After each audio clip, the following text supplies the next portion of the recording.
supply trains were vital for the German army. They had to be defended at all cost.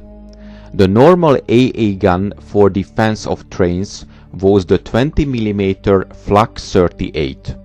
The gun could be accommodated at one end and the crew under a removable roof at the other. Alternate positions are provided at both ends of the car so that the gun position and crew shelter can be reversed if necessary. The usual employment of the Flak defense was the following: 3 cars carrying 20 mm light flak guns, 1 in the middle of the train, 1 at the rear, and 1 immediately behind the locomotive. On especially important trains, 1 additional 20 mm gun was carried on a car in front of the locomotive. In many parts of Germany and in the Soviet Union, mobile heavy flak units were employed with guns on railway mounts.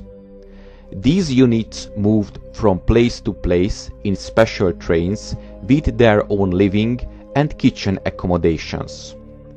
The heavy guns were not fired on the move, though no doubt 1 or 2 of the light guns were meant for defense of the train. On arrival at their destination, the trains were broken up and the guns and equipment sighted on sidings. These railway flak units were a kind of rapid reinforcement of threatened areas. British air reconnaissance showed that railway flak was frequently moved to ground defense areas after a heavy Royal Air Force attack, in the expectation of further attacks on subsequent nights. Instances were reported of the employment of railway flak at objectives where no permanent flak protection was provided. Apart from the reinforcement of areas, railway flak units were used especially in theaters of active operations for mobile protection of railway communications.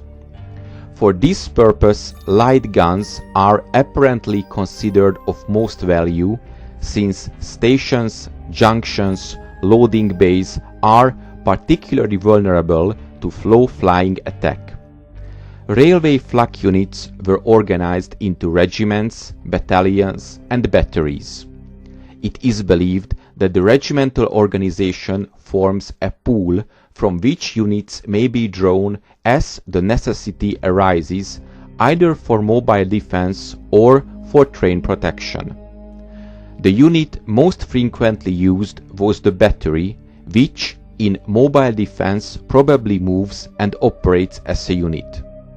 In the case of train protection, the battery headquarters presumably administrates detachments allocated to different trains. Although railway flak units are part of the German Air Force, it is probable that the train protection detachments are operationally subordinate to the transport authorities.